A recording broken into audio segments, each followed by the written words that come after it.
Kembali bersama kami di Prime Time News, pemirsa, kita lanjutkan dialog. Kami sampaikan bahwa Pak Kunchoro tidak bisa melanjutkan dialog pada malam hari ini karena ada kegiatan lain yang tidak bisa ditinggalkan. Kembali kita lanjutkan dengan Pak Uce dan Prof. Ikrar. Saya ke Prof. Ikrar. Prof. Ikrar, ketika kemudian ditanyakan mengenai aspirasi-aspirasi dari Civitas Akademika ini kepada Pak Jokowi hanya meresponnya dengan itu hak demokrasi, silakan saja, kurang lebih seperti itu begitu. Menurut Anda, apakah kemudian Pak Jokowi akan betul-betul memperhatikan mengenai suara-suara aspirasi dari Civitas Akademika ini, Prof. Ikrar?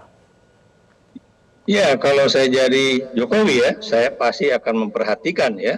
Tapi seperti yang saya tulis di Harian Kompas ya, beberapa waktu yang lalu, bahwa kuasa itu bisa saja membuat orang itu lupa akan asal-usulnya, lupa siapa temannya, lupa akan misinya dan sebagainya. Buat saya, Presiden Jokowi ini sekarang sudah lupa bahwa beliau itu adalah seorang kepala negara dan juga kepala pemerintahan, dan bukan cuma sekedar kepala keluarga atau bapaknya Gibran ya. Kenapa saya katakan demikian? Padahal kalau Pak Jokowi itu memegang teguh omongannya bahwa Gibran itu belum pas untuk menjadi calon wakil presiden ya, karena misalnya usianya juga belum memenuhi syarat, kemudian pengalaman menjadi kepala daerah atau wali kota itu juga baru 1-2 tahun ya.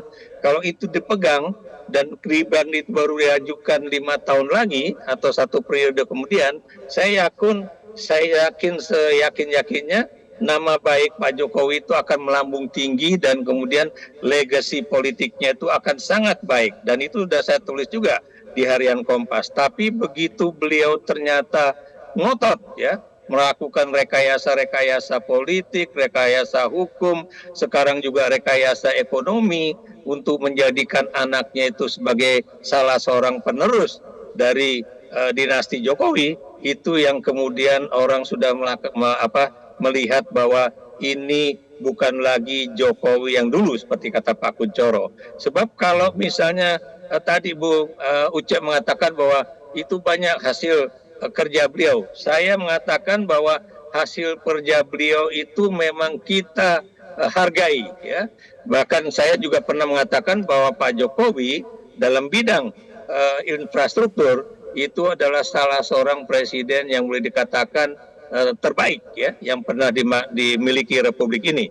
Tapi itu kebaikan beliau, hasil-hasil pembangunan yang beliau ciptakan itu tidak menjadikan Jokowi itu memiliki hak untuk kemudian membangun dinasti di Republik ini. Jadi itu yang harus saya tekankan ya, bahwa ini bukan cuma sekedar demokrasi semua orang bisa bicara, kemudian ini adalah demokrasi orang bisa berbeda persepsi, bisa berbeda pendapat, karena demokrasi itu tidak sekedar angka. Ya, demokrasi itu harus berjalan dengan memiliki kualitas moral yang tinggi dan juga etika yang tinggi, supaya yang namanya otoritas politik yang nanti dihasilkan melalui pemilihan umum itu benar-benar diterima oleh masyarakat. Karena Anda tahu ya, legitimasi seseorang itu didapat bukan cuma dari angka hasil pemilihan umum, tapi juga perasaan publik ya, apakah mereka menerima hasil dari pemilihan umum itu dalam artian sebenarnya, bukan lagi angka, tapi juga kualitas harus dilihat. Dan kalau misalnya antara power ditambah dengan legitimasi itu muncul, itu makanya hasil pemilihan umum ini juga menghasilkan otoritas pemerintahan juga yang tidak akan ada pertanyaan dari masyarakat luas ya.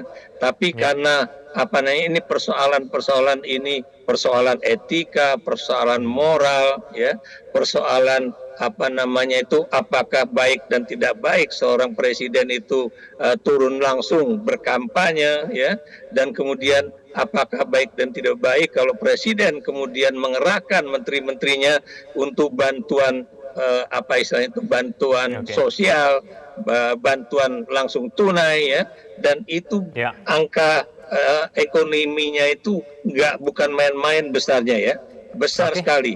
Dan itu adalah uang rakyat. Kalau itu kemudian dipakai untuk pemilu ya, untuk membeli suara rakyat, itu buat saya adalah tindakan yang tidak bermoral dan juga tidak mengandung apa yang disebut dengan amanat penderitaan rakyat. Ya. Saya ingatkan juga ya, Ganjar itu juga alumni UI. Ya, di UI itu kita kalau dengar lagu Genderang UI atau himne UI itu juga penuh dengan nuansa-nuansa bahwa mereka itu harus berikan kesempatan juga kepada berdasarkan Pak Uca Pancasila terakhir untuk menanggapi berjuang Prof. untuk Ikrar. amanat penderitaan rakyat. Ya, silakan Pak Uca.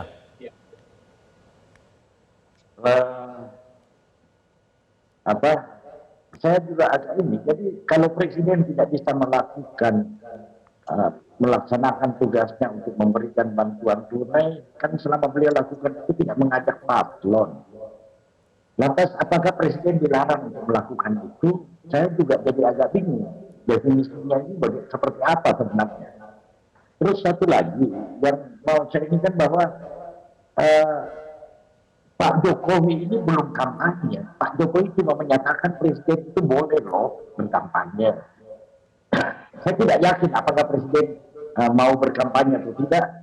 Kunjungan kerja itu udah buat saya kampanye itu. Pak Ikrar, beliau itu melaksanakan tugasnya sebagai presiden loh. Kalau itu juga dilarang, lah terus apa yang beliau boleh lakukan? Kalau bersentuhan dengan rakyatnya dianggap kampanye. Sementara itu kan sudah beliau lakukan sejak awal beliau menjabat, berinteraksi dengan masyarakat, bagi buku, bagi kaos, bagi sembako. Itu hal yang beliau lakukan sepanjang beliau menjadi presiden.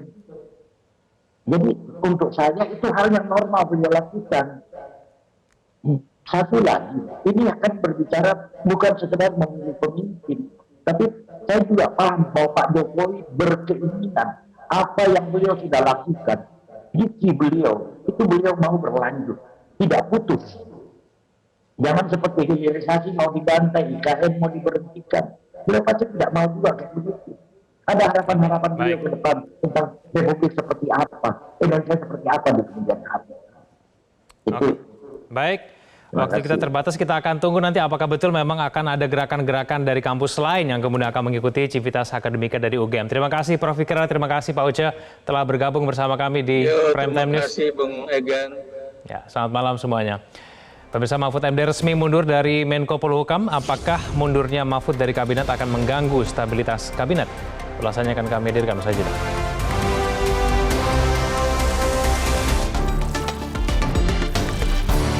Jelajahi cara baru mendapatkan informasi. Download Metro TV Extend sekarang.